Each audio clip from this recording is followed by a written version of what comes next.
Hello everyone, welcome to my channel let's learn with Rimpi. आज का हमारा टॉपिक है फ्यूचर कंटिन्यूअस टेंस।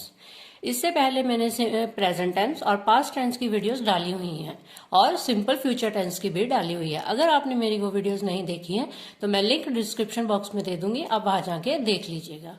जो मेरे चैनल पे पहली बार आए हैं उनसे मेरी रिक्वेस्ट है कि ऐसी ही यूजफुल वीडियोस के लिए मेरे चैनल को सब्सक्राइब जरूर करें। तो वीडियो स्टार्ट करते हैं।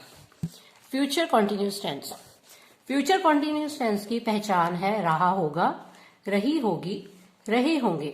हमने फ्यूचर टेंस में किया था कि जो काम भविष्य में होने वाला होता है तो वो हम फ्यूचर टेंस में लिखते हैं। तो हम फ्यूचर टेंस भविष्य में किसी समय पर किसी कार्य के जारी रहने को दर्शाता है। अगर कोई काम चल रहा होगा, फ्यूचर में अगर कोई काम चल रहा होगा तो हम फ्यूचर कॉन्टिन्यूस टेंस लिखेंगे। तो हम इसकी एक एग्जांपल देख लेते हैं। एक लड़की टोकरियां बेच रही होगी, तो ये काम भविष्य में कर रही होगी। तो हम इसका देखते हैं, a girl will be selling the baskets. तो इसके हम रूल्स देख लेते हैं। Affirmative sentence. अफर्मेटिव सेंटेंस में विल शैल के साथ बी लगेगा और first form plus ING. Simple future tense में हमने किया था कि विल और शैल लगेगा, तो फ्यूचर टेंस में विल शैल का यूज किया जाता है। तो अब हम नेगेटिव देखते हैं। नेगेटिव सेंटेंस में विल शैल के साथ नॉट लगाएंगे, फिर उसके बाद बी और फिर फर्स्ट फॉर्म फिर आईएनजी। मतलब हमने विल और बी शैल के बी और इन दोनों के बीच में हमने नॉट लगाना है। तो अब हम इंटेरोगेटिव देखते हैं। विल शैल सब्जेक्ट से पहले लगेगा। विल शैल फिर सब्जेक्ट फिर बी और फिर उसके बाद फर्स्ट फॉर्म के साथ आईएनजी लगेगा। इसी तरह हम इंटेरोगेटिव नेगेटिव देखते हैं। विल शैल सब्जेक्ट से पहले लगेगा, विल शैल फिर सब्जेक्ट फिर नॉट फिर उसके बाद बी और फिर फर्स्ट फॉर्म प्लस आईएनजी लगेगा। तो अब हम इसके एग्जाम्पल्स देख लेते हैं। I shall be sleeping affirmative sentence हो गया, आई के साथ शैल लगेगा। तो मैं सो रही होंगी। तो negative sentence, I shall not be sleeping. Shall और बी के बीच में नॉट का यूज होगा। Shall I be sleeping interrogative sentence और shall I not be sleeping interrogative negative sentence हो गया। तो एक एग्जांपल और देख लेते हैं। यू विल बी प्लेइंग, तुम खेल रहे होगे affirmative sentence. You will not be playing negative sentence. Will you be playing interrogative sentence. Will you not be playing interrogative negative sentence. इसके रूल्स को हमने इस तरह यूज करना है। अगर हम रूल्स को अच्छे से लर्न किए होंगे तो हमें सेंटेंस बनाने में कोई भी प्रॉब्लम नहीं आएगी। तो अब हम इसके यूजेस देखते हैं।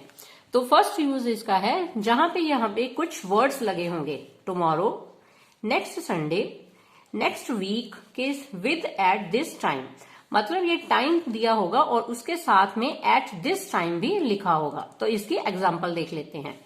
The cook will be cooking food at this time tomorrow. तो टुमारो के साथ एट दिस टाइम भी लिखा हुआ है। कुक खाना पका रहा होगा, कब? कल इसी टाइम पे। एक एग्जांपल और देखते हैं। I shall be writing an essay at this time the day after tomorrow. कल के बाद जो दिन आएगा, परसों, इसी टाइम पे at this time मैं essay लिख रही होंगी। तो इस तरह हम फ्यूचर कॉन्टिन्यूस टेंस का यूज करेंगे। तो अगला यूज देखते हैं। To express an action that will be going on at a given point of time in the future. Future में कोई भी टाइम दिया हो उस चीज पे हमने फ्यूचर कॉन्टिन्यूस टेंस लगाना है। जैसे when you reach Shimla it will be snowing there. यहाँ पे टाइम आ गया कि जब तुम शिमला पहुंचोगे, it will be snowing there, तब वहां पे बर्फ गिर रही होगी।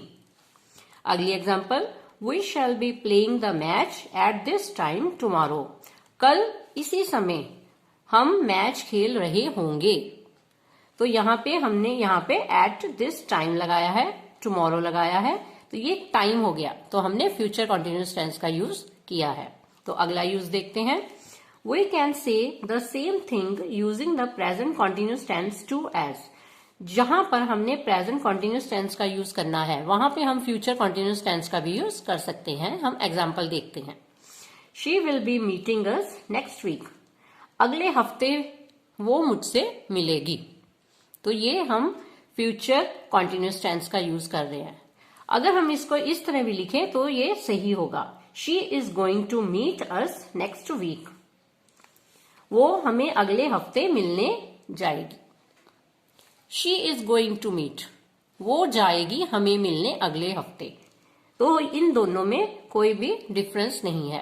तो चाहे आप प्रेजेंट कॉन्टिन्यूस टेंस का यूज करें या फ्यूचर कॉन्टिन्यूस टेंस का यूज करें, तो हम दोनों यूज कर सकते हैं।